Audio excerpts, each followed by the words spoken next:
Haji Ramlan Rosyad. Eh, Sehat Pak Ketua, udah lama tidak bertemu. Alhamdulillah, Udah sehat, Pak. Alhamdulillah. Alhamdulillah sehat. Alhamdulillah. Yang terhormat kepada Pak Kaprodi Ekonomi Syariah, Pak Lutfi. Terima kasih Pak untuk kesempatannya untuk hari ini saya membagikan materi. Lalu juga Sama-sama, Pak. yang terhormat kepada rekan-rekan semua, ini baik semua prodi di STA ini daerah Dabi maupun dari pihak luar ada juga ya berbagai macam. Alhamdulillah pesertanya untuk hari ini. Eh, Baik, saya izin share screen terlebih dahulu ya. Mohon, siapa Pak Bahtiar bisa share screen atau?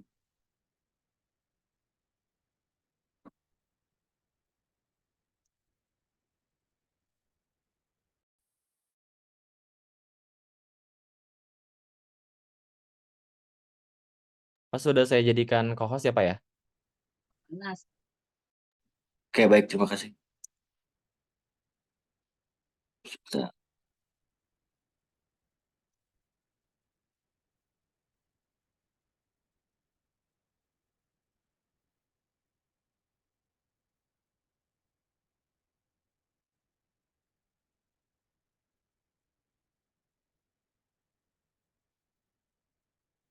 izin sebentar.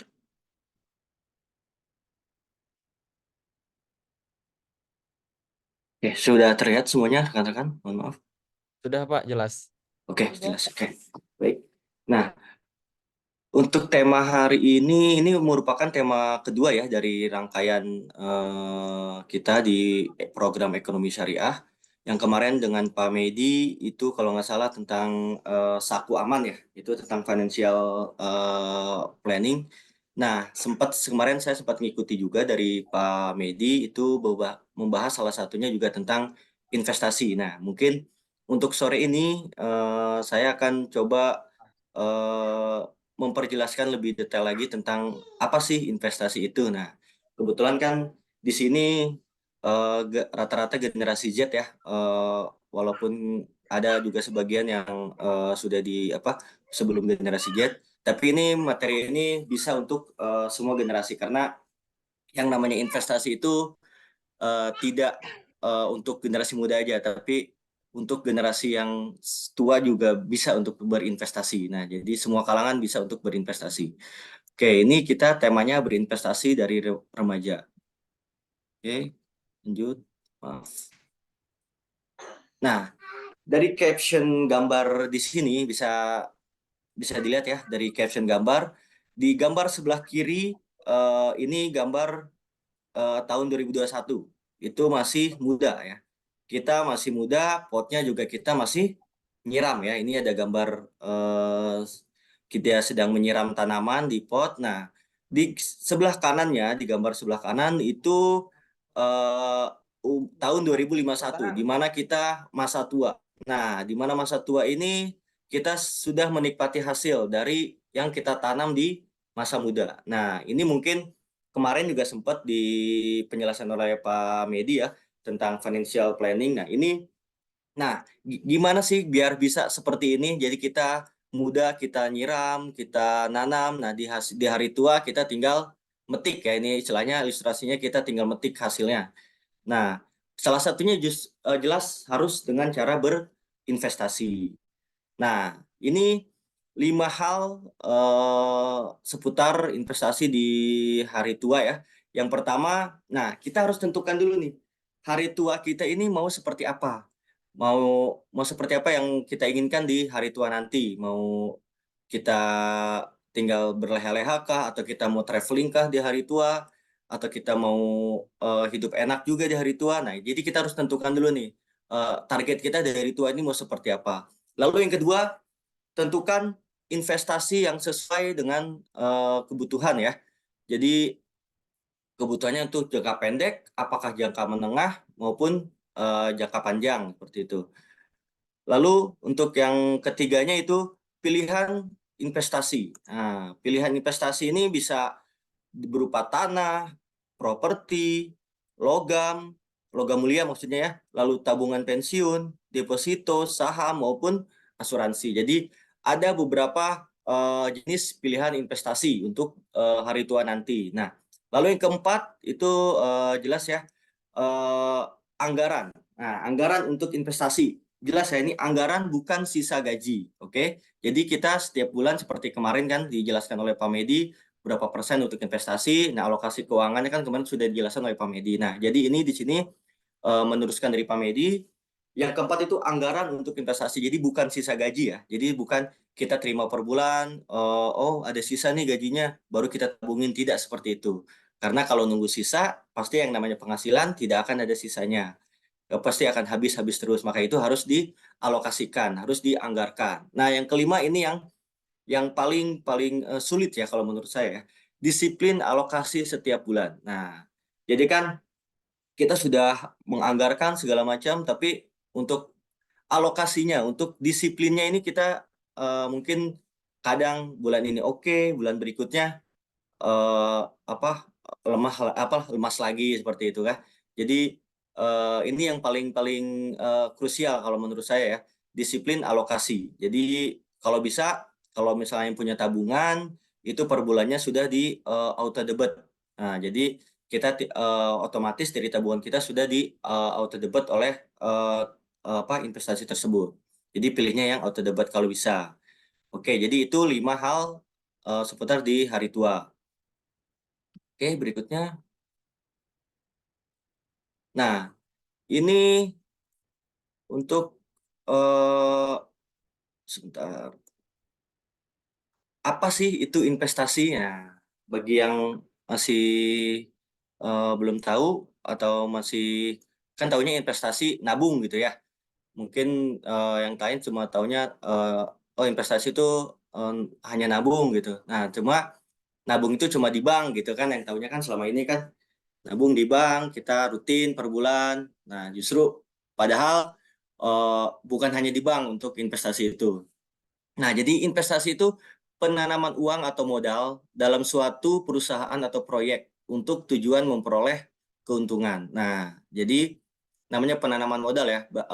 Jadi kita setiap bulan itu memberikan, menyisihkan uang kita atau mengalokasikan uang kita untuk diinvestasikan. Jadi penanaman modal. Tujuannya apa? Jelas untuk memperoleh keuntungan. Tidak ada investasi tapi ingin rugi gitu. Nah, mungkin itu investasi bodong ya. Mungkin banyak sekarang berita-berita di luaran sana tentang investasi bodong. Nah, jadi justru di sini juga ingin saya jelaskan untuk kehati-hatian kita. Jangan sampai tergiur, wah kita invest di sini dapat imbalan sekian persen, pasti. Nah, tidak ada.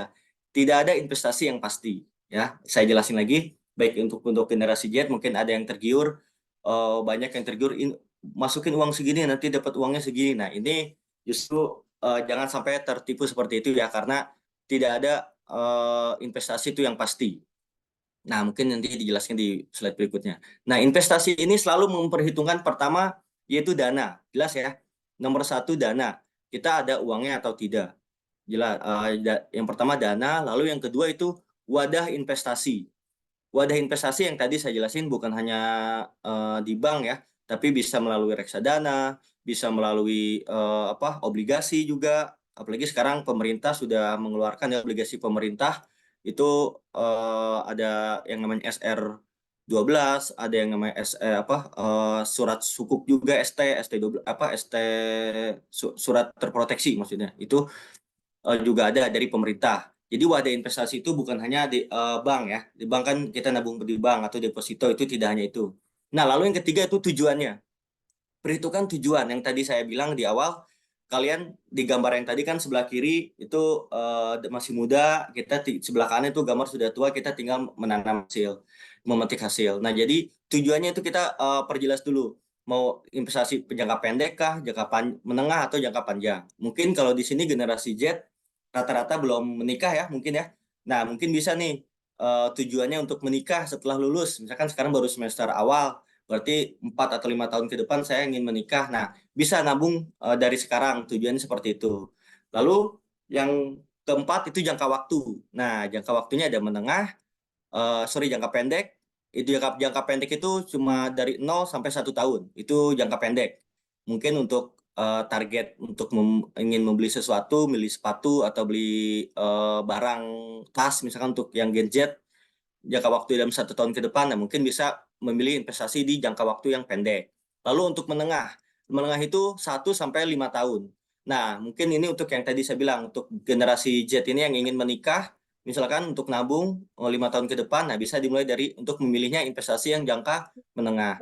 Lalu untuk jangka panjang itu 5 tahun ke atas. Nah, ini untuk mungkin seperti misalnya saya, misalkan yang masih di usia yang produktif, ingin nantinya menikmati hasil di masa tua atau di hari pensiun nanti. Nah, itu bisa memilih jangka waktu yang panjang. Nah, lalu yang kelima itu ada target imbal hasil. Nah, seperti saya bilang tadi, di sini kadang ada orang yang menawarkan investasi, oke, ikut investasi di A gitu, tapi nanti imbal hasilnya sekian persen setiap tahun. Misalkan 10 atau 12% setiap tahun. Nah, seperti itu. Nah, itu kadang kalau ada orang yang menjanjikan seperti itu jangan gampang tergiur. Nah, soalnya rata-rata banyak tuh yang oke awal-awal dia eh, bagus gitu, sesuai dengan yang dijanjikan, tapi lama-kelamaan kok mulai lambat penerimaannya atau mulai nggak dapat keuntungannya gitu. Nah, itu pasti lama-lama seperti itu. Jadi jangan jangan sampai tergiur oleh ajakan yang dengan menawarkan target yang tinggi gitu, target imbal hasil yang tinggi. Jadi kita tentukan dulu nih target imbal hasil kita seperti apa, mau berapa persen per tahunnya, seperti itu. Rata-rata sih 4-6% per tahun ya untuk target imbal hasil ini. Lalu yang terakhir itu menentukan tingkat resiko. Nah, tingkat resikonya ada pepatah mengatakan high risk, high return. Oke, jadi kalau resiko tinggi pasti tingkat keuntungannya juga tinggi. Nah, seperti itu ya. Jadi kalau kita menginginkan tingkat resiko yang tinggi, pasti ya juga imbal hasil yang kita terima juga tinggi. Tetapi kalau tingkat resiko yang rendah, kita menginginkannya tingkat resiko yang rendah, maka imbal hasil yang kita terima juga pasti akan mengikuti ya, akan rendah juga seperti itu. Jadi kita tentukan dulu nih mau resiko yang rendah, sedang, atau tinggi, seperti itu. Jadi itu apa itu investasi. Lalu berikutnya, nah, investasi itu mempelajari bagaimana mengelola modal untuk mencapai kesejahteraan. Nah, jadi esensi investasi itu mengurangi konsumsi saat ini dan merencanakan pengeluaran atau kos mendatang. Jadi kan kalau yang namanya kalian investasi untuk generasi Z nih, untuk misalkan sering jajan gitu ya, dia kan misalkan sehari bisa jajan boba atau jajan kopi gitu, bisa 2 atau 3 kali sehari. Nah, kalau kalian ingin nabung, coba kurangin konsumsinya. Jadi mungkin kalau misalkan untuk laki-laki, untuk beli rokok misalkan sehari bisa sebungkus atau seminggu bisa 2-3 bungkus. Nah, itu kurangi konsumsi rokoknya, kurangi jajan kopinya, kurangi jajan bobanya atau jajan seblaknya, itu kurangi. Jadi konsumsinya dikurangi, uangnya ditabung, uangnya diinvestasikan ke produk investasi. Nah, kalian kan uang yang tadi sudah ditabung, kalian bisa merencanakan pengeluaran mendatang.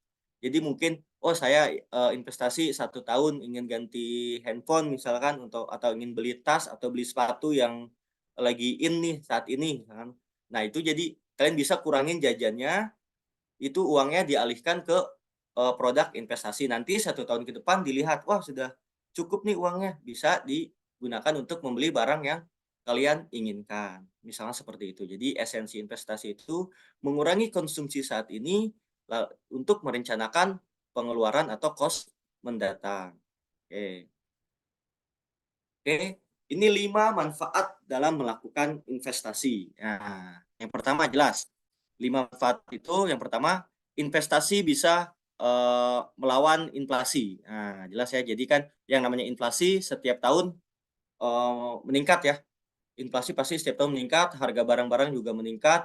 Tapi kalau kalian nabung, kalian investasi, itu bisa melawan tingkat inflasi tersebut. Lalu yang kedua, manfaatnya mempersiapkan kebutuhan masa depan dengan lebih baik. Nah, jadi kan seperti kalian tadi saya bilang, kalau generasi Z saat ini ingin menikah, bisa mempersiapkan dari saat ini, bisa ditabungkan atau bisa diinvestasikan dananya. Jadi itu sama dengan mempersiapkan kebutuhan masa depan ya, jadi dengan investasi. Lalu yang ketiga, memiliki sumber penghasilan tambahan. Nah, jadi kan kalian investasi, yang kalian tabung setiap bulan, itu nanti kan imbal hasilnya setiap hari tuh, tingkat tingkat return-nya kan setiap hari. Nah, itu bisa menjadi sumber penghasilan tambahan untuk kalian.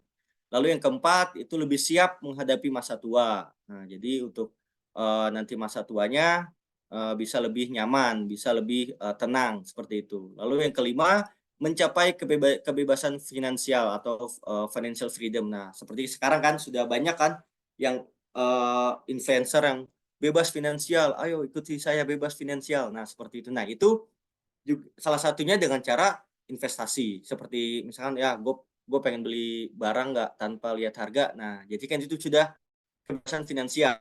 Jadi tanpa memperhitungkan harga dia bisa beli gitu kan. Nah, itu salah satunya dengan investasi. Nah, mengapa harus investasi? Nah, tadi saya jelasin. Pertama itu pertumbuhan inflasi, karena inflasi setiap tahun itu meningkat, itu untuk menjaga nilai uang kita. Lalu yang kedua inflasi pendidikan. Nah, ini yang paling tinggi inflasinya.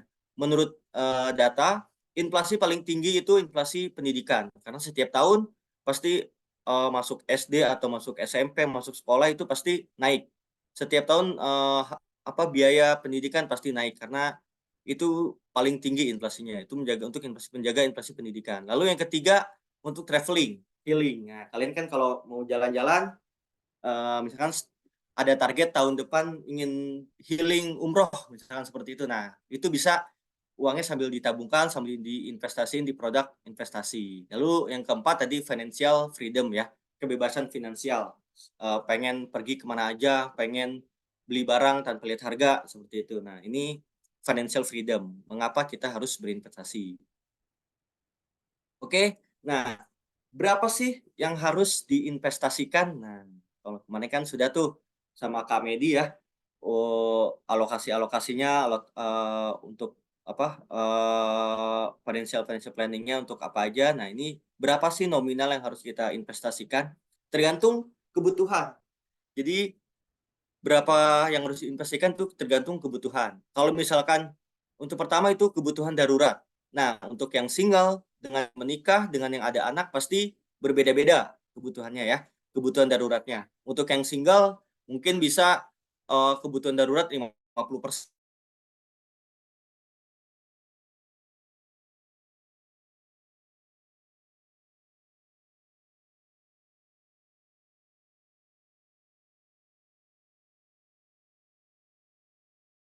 Kalau udah ada anak itu kebutuhan darurat pasti lebih besar lagi, bisa 70 sampai 80%. Karena kita memiliki anak. Tergantung tuh anaknya 1, 2, 3 atau berapa. Jadi semakin banyak anak, maka semakin banyak juga kebutuhan darurat yang kita alokasikan. Jadi pepatah zaman dulu banyak anak banyak rezeki itu memang setiap anak ada rezekinya, tetapi alangkah baiknya kita merencanakan atau alangkah baiknya kita menyiapkan dana darurat sesuai dengan jumlah personil dari keluarga kita masing-masing, seperti itu.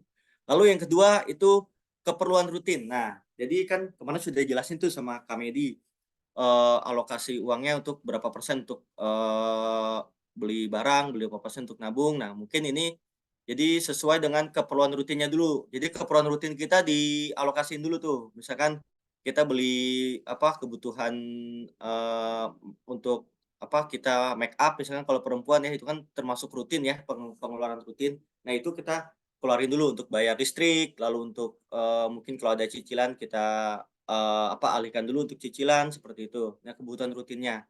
Lalu yang ketiga, kebutuhan asuransi. Itu baik itu asuransi kesehatan, maupun asuransi jiwa, pendidikan, maupun asuransi rumah, maupun mobil, dan lain-lain. Nah, jadi per bulannya itu kita alihkan dulu untuk kebutuhan asuransi. Jadi mungkin untuk bayar BPJS kesehatan, misalkan seperti itu, dialokasikan. Nah, lalu yang terakhir itu investasi itu idealnya 20 sampai 30% dari pendapatan kita. Jadi setelah dikurang-kurangin tadi untuk biaya kebutuhan darurat, untuk dana keperluan rutin, lalu untuk dana asuransi, misalnya untuk kebutuhan asuransi untuk BPJS misalkan. Nah, sisanya itu idealnya untuk 20-30% dari pendapatan. Tapi kalau bisa 10% aja dari pendapatan itu sangat bagus. Misal kita penghasilan per bulan UMR misalkan 4 juta misalkan, nah kita tabung 10%-nya maksimal 400.000 tuh diinvestasiin. Nah itu sudah bagus. Nah tapi idealnya 20-30% dari pendapatan. Oke. Nah ini resiko. Resiko itu kita setiap investasi pasti memikirkan resiko. Seperti saya bilang tadi, high risk, high return. Resiko tinggi, pasti imbal hasilnya juga tinggi. Nah, risiko itu suatu kemungkinan di mana tingkat pengembalian yang sebenarnya berbeda dengan yang diharapkan. Nah, kita resiko target setahun 4% misalkan imbal hasilnya. Tetapi karena ada risiko jadi cuma 2%, bukan seperti itu. Jadi tidak sesuai harapan. Nah, itu termasuk risiko. Nah, jadi risiko juga terdapat hubungan positif antara risiko dengan tingkat keuntungan. Semakin tinggi tingkat potensi keuntungan, maka semakin tinggi pula tingkat risikonya. Seperti tadi yang saya bilang, high risk, high return ya. Semakin tinggi risikonya, maka semakin tinggi pula tingkat imbal hasilnya. Oke, nah berikutnya ini 8 langkah untuk investasi. Yang pertama, jelas tadi yang saya bilang, tentukan dulu tujuannya ya. Tujuan investasi Anda untuk biaya pensiun kah, untuk biaya pendidikan kah, lalu jangka waktunya untuk jangka pendek, menengah atau panjang, lalu kenali profil risiko Anda. Nah, masing-masing kita yang nabung, masing-masing kita tahu nih diri kita sendiri. Kita ini termasuk yang bersediakah menerima resiko atau saya pengennya yang aman-aman aja. Saya pengennya yang standar-standar aja, nggak mau yang nggak mau yang terlalu beresiko. Nah, itu kita sendiri yang tahu. Kenali profil risiko Anda sendiri. Nah, lalu pelajari alternatif investasi yang tersedia. Nah, di sini mungkin nanti selanjutnya saya jelaskan juga produk-produk investasi apa saja. Jadi kita harus pelajari dulu jadi kita kan selama ini hanya tahunya nabung di bank, deposito, udah hanya tahunya itu, atau emas, atau investasi di emas. Nah jadi itu termasuk juga alternatif investasi ya, produk-produk investasi. Lalu yang keempat, pahami resiko yang berkaitan dengan setiap alternatif investasi. Jadi kita investasi di deposito, risikonya apa, investasi di emas, risikonya apa. Jadi kita harus tahu tuh, harus pahami masing-masing resiko dari masing-masing produk investasi yang kita tentukan. Lalu yang kelima, tentukan batas investasi sesuai kemampuan keuangan Anda. Nah, tadi setelah pengeluaran rutin kan, pengeluaran rutin kalian sudah dikurangin, lalu kurangi bayar untuk kesehatan juga, untuk BPJS. Nah, kalau tadi kan kayak yang saya idealnya itu 20-30%, tapi kalau bisa 10% juga sudah bagus. Lalu yang keenam itu tentukan strategi investasi Anda. Nah, strateginya mau seperti apa?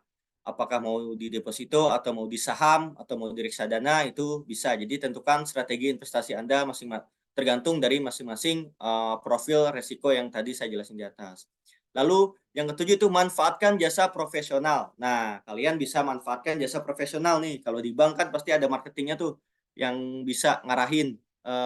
Oh, bagusnya beli produk ini, beli produk A, beli produk B. Nah, itu manfaatkan jasa mereka. Seperti itu. Lalu yang kedelapan, pertahankan tujuan Anda sesuaikan dengan time frame investasi. Jadi pertahankan tujuan Anda, jangan tujuan Anda untuk 5 tahun ke depan ingin menikah, tetapi pada saat tahun kedua atau tahun ketiga, wah udah gatel nih pengen ganti handphone. Ada uang di sini nih di tabungan ini, saya pakai aja deh uangnya buat beli handphone. Padahal kan itu uangnya untuk menikah 5 tahun ke depan. Nah, jadi jangan sampai tergoda oleh godaan-godaan seperti itu. Pertahankan tujuan Anda sama seperti saat ini kita sedang berpuasa ya. Kita kan tujuan untuk berpuasa 1 bulan penuh. Nah, jangan sampai kita tergoda oleh ajakan-ajakan teman atau ajakan-ajakan sekeliling yang ingin mengajak batal puasa seperti itu. Jadi kita jangan sampai tergoda. Jadi tetap pertahankan tujuan sesuai dengan time frame investasi Anda. Oke. Lalu berikutnya, ini mengapa 5 alasan lebih baik investasi di usia muda? Nah, mengapa? Walaupun investasi itu seperti saya bilang di awal, tidak untuk generasi Z aja, bisa untuk generasi-generasi sebelumnya juga. Karena tidak ada kata terlambat untuk berinvestasi. Tapi kenapa sih lebih baik dilakukan di usia muda? Pertama jelas ya, lebih banyak waktu, lalu banyak kesempatan, untuk meraih keuntungan. Jadi waktunya jelas kalau lebih muda kan lebih panjang waktunya ya, jadi lebih banyak juga, kesempatannya. Lalu yang kedua itu bisa mendapatkan bunga majemuk. Nah, kalau kita di syariah mungkin kita dengan imbal hasil, itu bisa dengan yang namanya imbal hasil. Jadi bisa merasakan imbal hasil yang, bagi hasil yang majemuk seperti itu. Lalu yang ketiga, toleransi resiko yang tinggi. Nah, bedakan mungkin, profil, resiko Pak Haji dengan mahasiswa misalkan seperti itu mungkin berbeda-beda. Mungkin Pak Haji bisa yang lebih, "Ah, saya pengennya yang lebih aman." Kalau yang lebih muda kan pasti, jiwa mudanya lebih lebih menggelora ya, "Oh, nggak apa-apa deh, saya pilih resiko yang tinggi." Nah, oh, toh juga nanti hasilnya juga lebih tinggi lagi. Nah, jadi masih muda resiko kita lebih berani untuk mengambil resiko yang lebih tinggi. Seiring berjalannya usia kita pasti, akan, mengambil resiko yang paling rendah, seperti itu.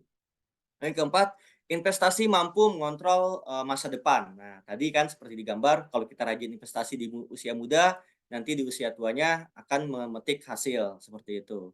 Lalu yang kelima, investasi bisa meningkatkan pengalaman. Nah, jadi kan kalau kita masih muda, makin banyak investasi investasi yang kita lakukan, kalau ada yang rugi kan itu sebagai pengalaman buat kita. Jadi semakin banyak pengalamannya kalau misalkan sudah mulai investasi di usia muda.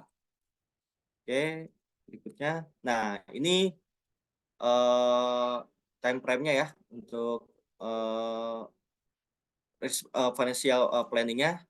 Ini ada data pada dari data BPS tahun 2020 menunjukkan angka harapan hidup, life expectancy Indonesia berada di level 68,81 tahun. Nah, jadi rata-rata penduduk Indonesia itu berusia di 68 atau 69 tahun ya. Ini menurut data BPS tahun 2020. Jadi kalau yang masih muda, jadi angka harapan hidupnya masih banyak ya, jadi masih banyak kesempatan untuk berinvestasi.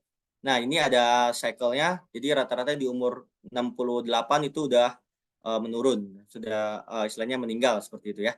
Jadi 3 alasan mengapa perencana keuangan sangat penting, terutama setelah masa kerja berakhir. Nah, jadi kan untuk tetap menjaga sumber dana demi menyokong biaya masa pensiun. Nah, kalau kita sudah pensiun, tidak ada penghasilan yang masuk kan, eee maka itu kita, sudah tinggal memetik hasil dari yang kita investasikan di masa muda. Jadi itu bisa sumber dana kita di masa tua nanti. Lalu yang kedua, agar dapat tetap tersedianya manfaat yang diterima, eee, seperti ketika masih masa bekerja, khususnya fasilitas kesehatan. Nah, kalau kalian sudah berinvestasi di asuransi kesehatan kan, kalau kita sudah tua, nanti kan kita kalau sakit-sakitan kita bisa mendapatkan fasilitas kesehatan itu. Kita ada asuransi, kita ada BPJS kesehatan, seperti itu. Jadi kita bisa manfaatkan produk tersebut. Kalaupun tidak ada BPJS, banyak produk-produk lain ya, kalau kayak ada prudensial dan lain-lain. Nah, itu bisa juga seperti itu. Lalu yang ketiga, supaya tetap dapat mempertahankan gaya hidup dan menikmati masa pensiun dengan nyaman. Nah, jadi yang kita pengen kan tadi kan, kita, bahagia di hari tua. Nah, jadi kita tidak menjadi beban anak di hari tua, seperti itu. Nah, kita tetap bisa jalan-jalan di masa tua bersama istri, misalkan seperti itu kan, kita pengen seperti itu. Nah, jadi itu bisa dimulai dari sekarang dengan investasi. Nah, seperti ini ada tabel juga di bawah, income-nya pada saat sudah masa pensiun, justru income-nya berturun, lalu bisa meningkat, biaya bisa meningkat, seperti itu. Ini, berarti rata-rata hidup di usia 68 tahun. Nah, oke. Nah, di sini slide berikutnya profil resiko sama likuiditas resiko. Nah, turunkan tingkat resiko aset Anda menjelang masa pensiun dan ketika pada masa pensiun. Nah, jadi resikonya kan semakin turun nih. Apabila ada tabel di sini ada pensiun time. Di sini di ujung masa pensiun, maka tingkat resiko yang kita ambil pasti akan menurun. Seperti saya bilang tadi mungkin dengan usia dewasa dan usia muda tingkat resiko yang diambil pasti berbeda-beda karena semakin tinggi usia semakin kita semakin tua maka semakin resiko yang kita ambil maka semakin rendah. Ini sudah terbukti dari tabel yang saya paparkan. Tetapi semakin tua justru likuiditas kita semakin meningkat karena kan kita walaupun kita pensiun tapi kan kebutuhan kita tetap sama kan dengan yang masih bekerja. Jadi kita tetap harus bayar listrik, kita harus tetap bayar sekolah anak, seperti itu kan. Jadi likuiditas kita tetap harus, semakin banyak sementara pendapatan kita semakin menurun. Jadi gimana caranya? Maka harus investasi. Jadi dengan investasi itu naikkan tingkat likuiditas aset Anda menjelang masa pensiun dan ketika berada pada masa pensiun. Jadi gimana cara naikin tingkat likuiditas aset? Ya dengan cara investasi, seperti itu. Lalu berikutnya, di sini ada beberapa produk investasi ini. Salah satunya dengan investasi mutual fund atau reksadana seperti itu ya. Saya numpang izin promosi juga di sini mumpung kebetulan saya bekerja di BRI ya. Saya mengeluarkan produk yang namanya reksadana BRI. Jadi di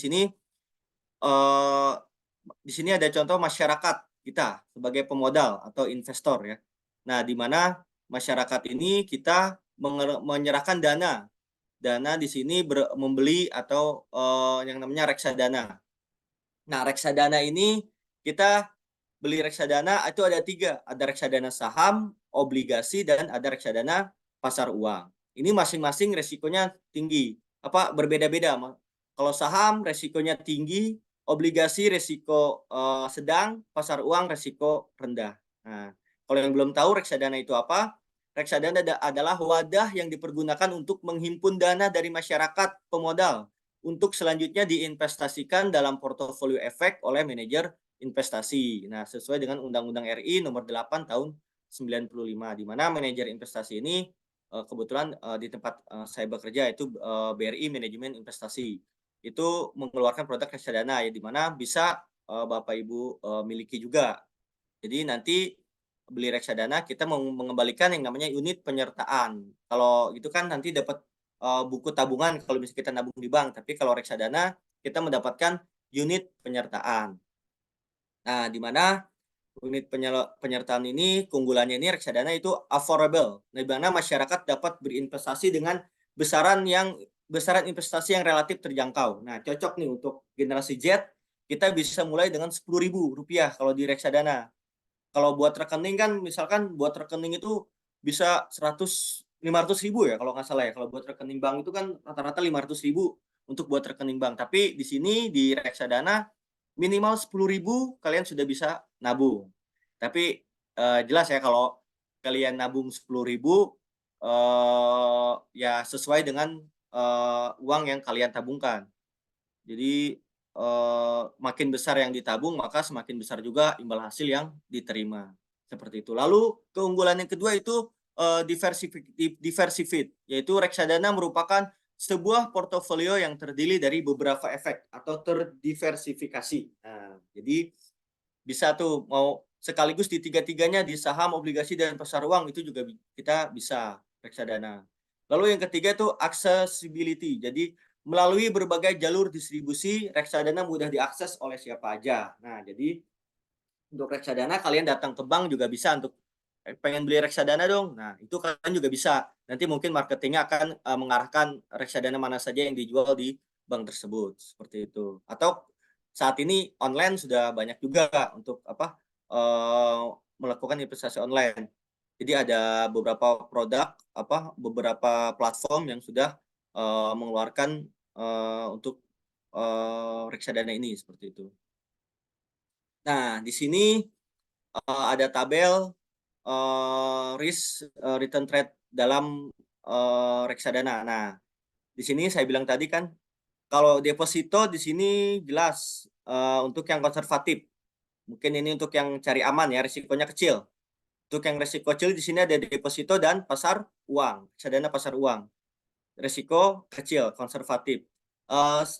Makin naik ke atas ada yang risiko moderat. Moderat itu risiko sedang ya. Jadi kita ada beberapa pilihan investasi yang kita pilih nih di kolom yang moderat, di risiko yang sedang. Ada SBN Return, SBN itu surat berharga negara, itu ada ORI, yang saya bilang tadi ya, ada obligasi retail Indonesia, ada surat berharga Indonesia juga. Nah, ini yang mengeluarkan pemerintah. Jadi aman istilahnya, nggak mungkin pemerintah bangkrut ya. Kecuali kalau ini, makanya sekarang pemerintah banyak mengeluarkan SBN ya. Kalau kita membeli SBN ini, surat berharga negara, kita turut membantu pembangunan yang dilakukan oleh negara, pembangunan yang dilakukan oleh pemerintah. Jadi di sini kita SBN retail, lalu ada reksadana pendapatan tetap, ada reksadana di sini fixed rate juga, ada reksadana campuran. Nah, campuran saham dan obligasi. Jadi di sini lalu naik lagi ke atas itu tingkat agresif atau risiko tinggi. Nah, ini mungkin yang saya bilang tadi, keuntungan berinvestasi di usia muda pasti akan memilih resiko-resiko yang tinggi juga, seperti agresif dia. Itu ada reksadana saham dan ada reksadana indeks saham. Nah, jadi kalau kita masih muda mungkin kita bisa ke reksadana saham karena dia tingkat imbal hasilnya juga tinggi juga gitu. Tapi kalau lagi turun ya pasti juga akan turunnya dalam. Kalau lagi dia untung, pasti untungnya juga lebih tinggi dibanding yang reksadana yang campuran atau reksadana pasar uang, seperti itu.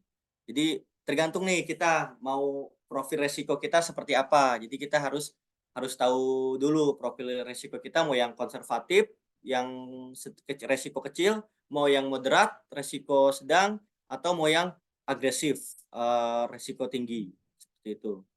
Oke, lanjut. Nah, di sini instrumen investasi atau portofolio reksadana, di mana di sini ada tabel, ada reksadana pasar uang, reksadana obligasi, dan reksadana saham. Nah, di sini manfaat reksadana jelas ya, dikelola secara profesional oleh manajer investasi, lalu kemudahan akses berinvestasi, termasuk juga diversifikasi investasinya, tidak hanya nabung di deposito, tapi bisa juga nabung di reksadana sebagai diversifikasi. Lalu likuiditasnya tinggi, kita bisa jual kapan saja kalau reksadana. Kita beli pagi ini, mau jual di sore hari itu juga bisa. Jadi likuiditasnya tinggi, berbeda dengan kita investasi tanah ya. Kita beli tanah saat ini, oke nilainya pasti naik, tapi kan untuk menjualnya itu sangat susah ya, kecuali kena aksesnya gampang gitu. Itu mungkin yang aksesnya gampang pun belum tentu banyak yang minat seperti itu. Jadi likuiditasnya kalau reksadana tinggi. Lalu dana investasi rendah kalau di reksadana yang seperti saya bilang tadi itu bisa mulai dari 10.000. Lalu transparansi, jelas ya, kita bisa melihat uang kita itu ada berapa, tingkat investasi kita berapa, itu transparan.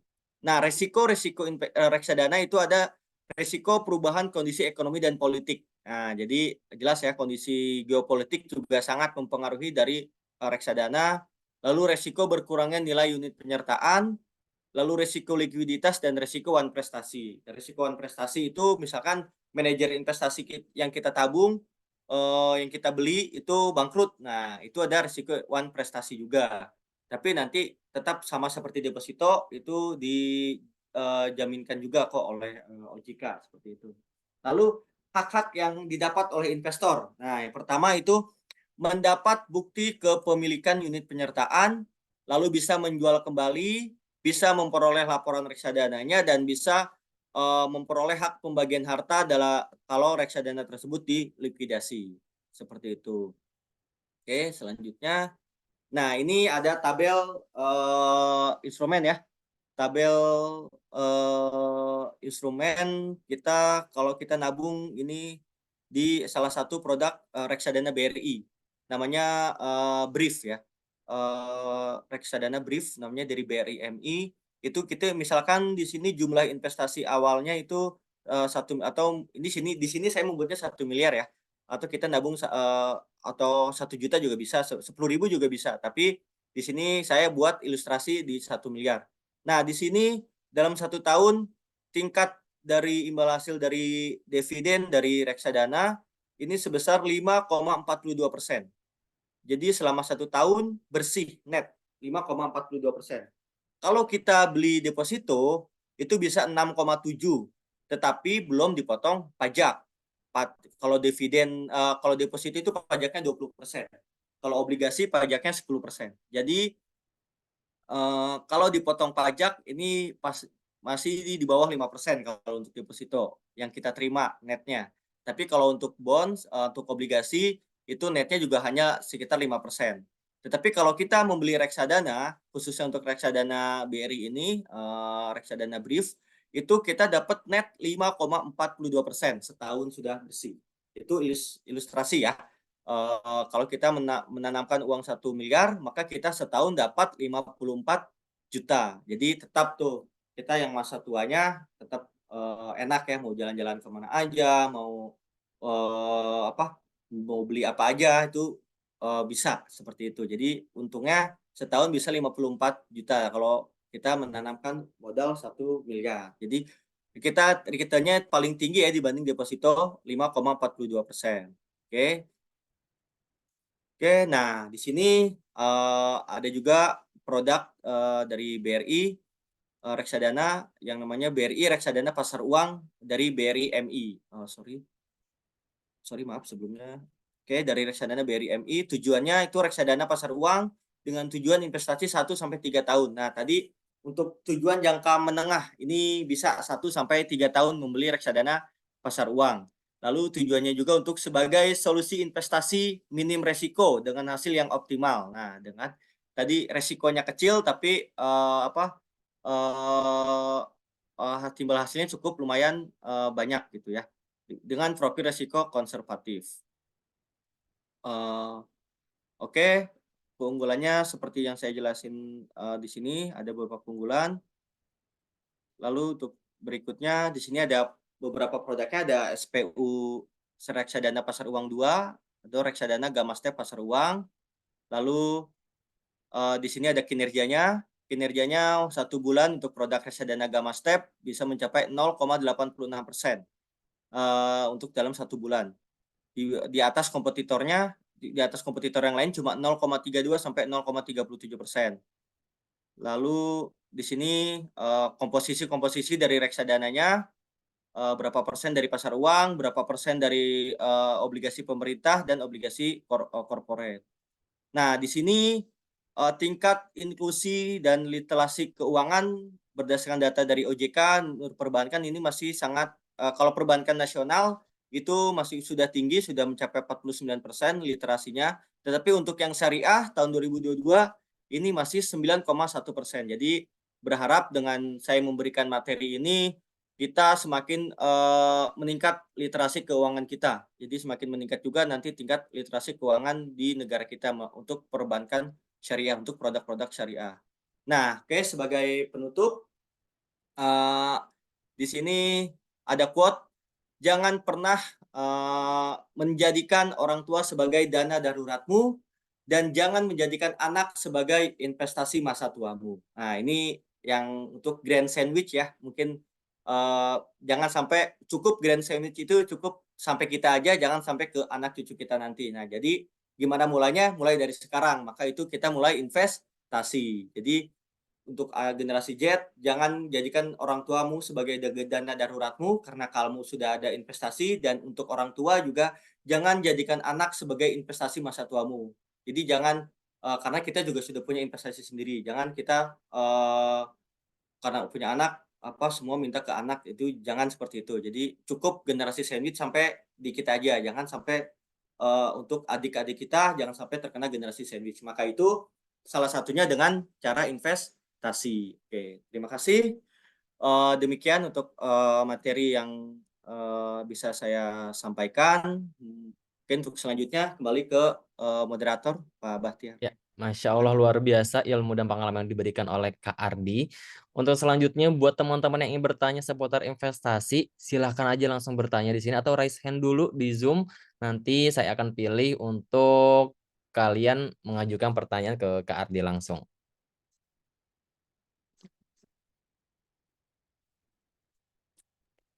Kalau saya boleh komentar sedikit. Ya, silahkan. Ya, Menunggu. boleh Pak, silakan Pak. Ya, terima kasih.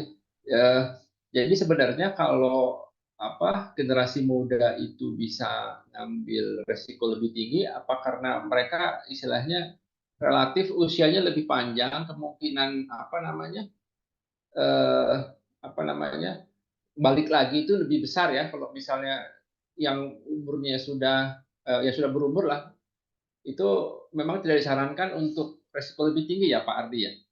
Bagaimana Pak Ardi? Oke, iya, betul Pak. Jadi kalau kita untuk yang usia muda karena kesempatan hidupnya lebih banyak secara ini ya, ini kita secara teori dulu, secara kesempatan hidupnya lebih banyak dibanding yang usia tua, maka kita menyarankan untuk mengambil, resiko-resiko yang tinggi karena resiko yang tinggi berhasilnya juga ikut ikut, tinggi gitu. Tapi kalau untuk yang usia dewasa atau tua itu kan, kita jangan ngasih yang resiko yang tinggi karena nanti dia bisa jantungan atau apa, tiba-tiba kita return-nya tiba-tiba tidak sesuai atau ruginya banyak, kan kita bisa takut atau apa. Jadi kita ingin mengarahkan, untuk yang, risikonya rendah gitu, seperti itu. Tapi kalau untuk eee, yang muda juga ingin resiko rendah juga bisa, karena dia pengennya hidup tenang, ya dia juga bisa mengambil resiko yang rendah atau memilih produk investasi yang rendah tadi, seperti itu, Pak. Oke. Untuk selanjutnya pertanyaan selanjutnya dari Kak Akbar Hanif, tadi yang raise hand, ada nggak? Ya, silakan. Oke, ya. Assalamualaikum warahmatullahi wabarakatuh. Waalaikumsalam warahmatullahi Waalaikumsalam Apa warahmatullahi kabar Pak Andi? Ya, alhamdulillah. Gimana, Pak? Mau tanya tentang investasi tadi ya. Kalau secara personal Pak Andi sendiri sudah berapa tahun mulai investasinya? Terus tadi investasi apa aja yang portofolio Pak Andi sendiri? Kalau boleh tahu ya, terima kasih. Oke. Oke, baik. Terima kasih, Pak Akbar ya untuk pertanyaannya. Kalau saya sendiri, sudah mulai investasi justru kita dari kecil ya sudah mulai investasi kan sudah diajarkan nabung di bank seperti itu. Tapi kalau untuk, pada saat, pada saat mulai bekerja sih saya sudah mulai investasi, baik itu untuk portofolionya baik itu alhamdulillah, saya diversifikasi. Jadi ada istilah itu jangan menaruh, satu barang di keranjang yang sama gitu. Nah, jadi alhamdulillah saya kalau untuk saya pribadi itu ada dimulai dari resiko yang tinggi, resiko yang sedang, dan resiko yang rendah. Itu alhamdulillah, masing-masing sudah ada porsinya masing-masing seperti itu. Jadi kalau bisa, kalau saran saya harus terdiversifikasi. Jadi, jangan hanya nabung di bank, tapi beli juga reksadana atau beli juga, emas seperti itu ya. Jadi kalau misalkan yang satu lagi nilainya turun, maka yang satu kan masih naik. Jadi secara keseluruhan keuntungan kita tetap, ada gitu. Jadi tidak kalau satu keranjang aja atau, di deposito aja misalkan, tapi wah lagi rugi ternyata depositonya nggak sesuai harapan. Nah kan udah kita nggak bisa mengharapkan di tempat investasi yang lain lagi. Nah jadi kalau ada beberapa keranjang yang kita masukkan, maka itu akan terdiversifikasi. Seperti itu, Pak Akbar. Oke. Oke. Ya, akhirnya kita sudah selesai, sudah hadir di penghujung acara. Nah, untuk pertanyaan terakhir dari saya deh, Pak.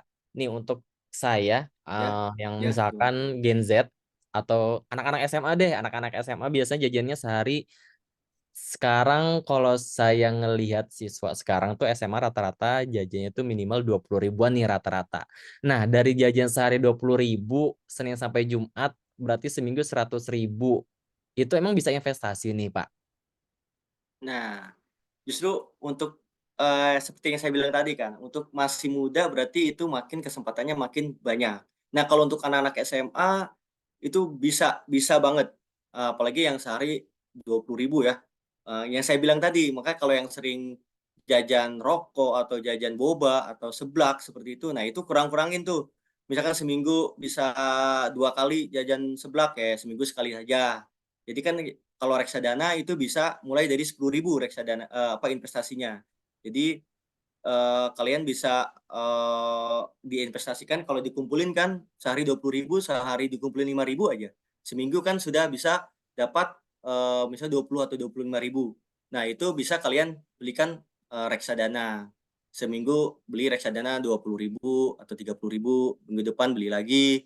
Nah, jadi kan itu bisa nanti nggak tahu nih setelah lulus, nanti pas pelulusan misalkan masih kelas 1 SMA, nanti pas pelulusan pengen jalan-jalan ke Bali misalkan dengan teman-teman. Nah, bisa tuh nanti uangnya reksadananya dicairin, jadi buat Mhm. buat jalan-jalan. Jadi seperti itu. Jadi kalau bisa kan tiap kelas ini, tiap SMA ini kan biasanya ada uang kas ya, baik di kampus maupun di sekolah. Nah, kalau Ya, bisa uangnya itu jangan didiemin aja, tapi bisa. diinvestasiin ke reksadana seperti itu, biar uangnya berkembang, seperti itu.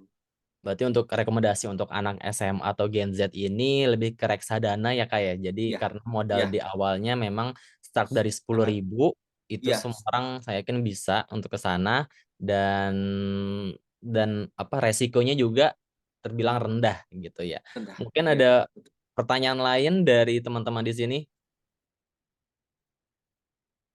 Ada dari STI Nida nih.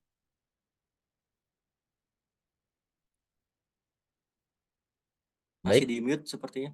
Ya, halo. Oh Ya, iya. Ya, Assalamualaikum warahmatullahi wabarakatuh. Waalaikumsalam. Waalaikumsalam warahmatullahi wabarakatuh. Iya, Kak Ardi, saya mau nanya, mungkin saya agak terlambat masuk ya, karena tadi ada yang dikerjakan terlebih dahulu. Yang saya mau tanyakan, kira-kira Kak, kalau untuk pemula, ketika kita datang ke BRI, ada nggak sih eh, semacam guidance untuk memilih kira-kira produk investasi mana yang paling tepat sesuai dengan kebutuhan dan keuangan yang kita miliki. Terima Oh, kasih. ya, baik, terima kasih. Oke, baik, terima kasih, Bu.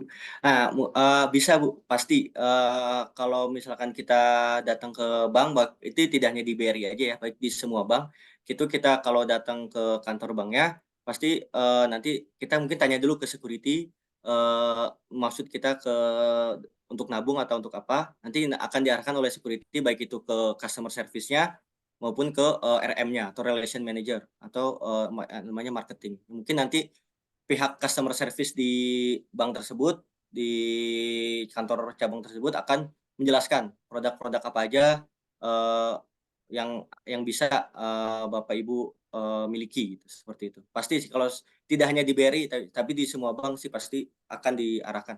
Ada seperti itu, Bu. Oke, itu Terima kasih. udah cukup. Oke. Ya, terima kasih. Dari Brevi itu adalah penanya terakhir dalam sesi seminar kedua kita ini. Dan buat teman-teman, terima kasih telah hadir di di acara NIDA Akademik Generasi Z Merdeka Finansial.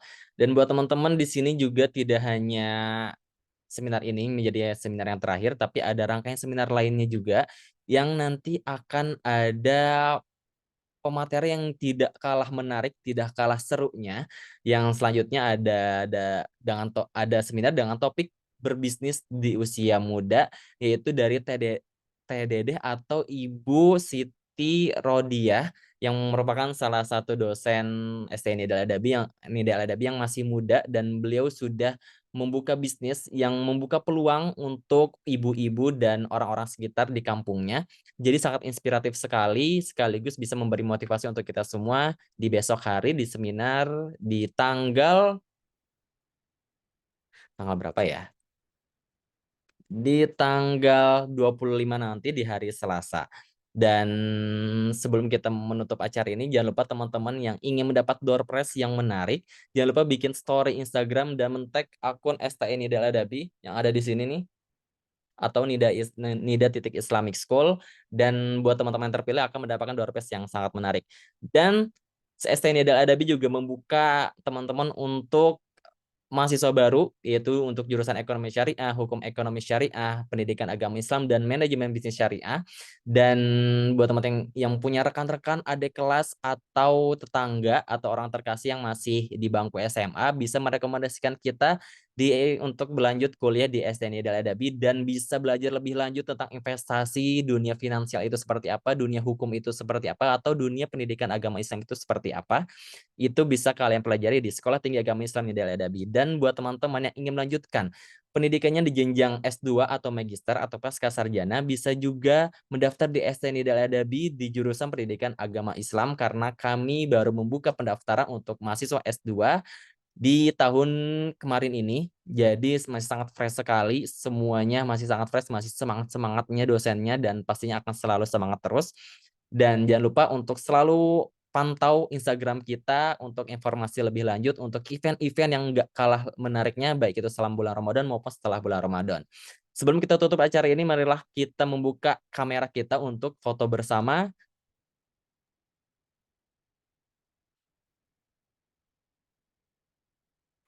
Baik, buat teman-teman silahkan foto bersama, tunjukkan wajah paling kasepnya, paling gelisnya di kamera.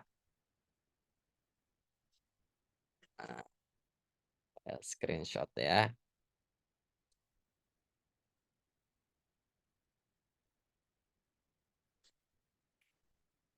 Oke. Perlihatkan senyumnya, saya hitung ketiga ya. 1,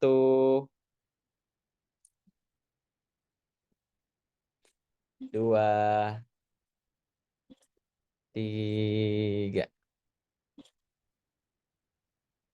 Oke, baik. Akhirnya kita tiba di penghujung acara, dan marilah kita tutup acara ini dengan doa kafaratul majelis. Subhanakallahumma wa bihamdika asyhadu an la ilaha illa anta. Alhamdulillah, amin. Dan pantau terus Instagram kita karena di sana akan ada event-event menarik, baik itu di STN Ideal Adabi maupun di Nida School. Dan jangan lupa untuk membagikan bahwa kampus kita selalu membuka mahasiswa baru tanpa ada periodenya. Jadi tanpa gelombang-gelombang pun kita bisa membuka mahasiswa baru. Dan buat teman-teman, kita juga menyediakan beragam beasiswa yang teman-teman bisa ajukan di Sekolah Tinggi Agama Islam dan Nida Adabi. Bisa langsung kontak kita di STN Nida Adabi di Instagram. Baik, kami tutup acara ini. Terima kasih buat teman-teman atas kesempatannya, waktunya, dan tenaganya untuk hadir dalam ngabuburit bersama Nida Akademik di acara hari ini di Sabtu 23 Maret 2024. Sekian dari kami. Wassalamualaikum warahmatullahi wabarakatuh. Waalaikumsalam. Assalamualaikum warahmatullahi